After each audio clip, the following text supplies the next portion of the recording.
एक समय की बात है, जंगल के पास एक लकड़हारा रहता था।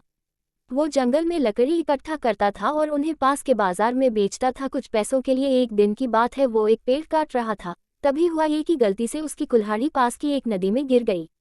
नदी बहुत ज्यादा गहरी थी और वास्तव में तेजी से बह रही थी। उसने बहुत प्रयत्न किया अपने कुल्हाड़ी को खोजने की, लेकिन उसे वो वहां नहीं मिली।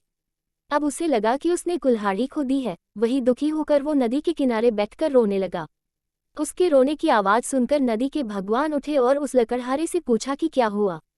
लकड़हारा ने उन्हें अपनी दुखद कहानी बताई।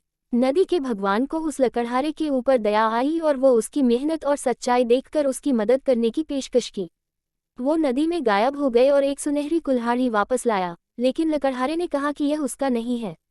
वो फिर से गायब हो गए और अब की बार उन्होंने चांदी की कुल्हाड़ी लेकर वापस आए, लेकिन इस बार भी लकड़हारे ने कहा कि ये कुल्हाड़ी उसका भी नहीं है।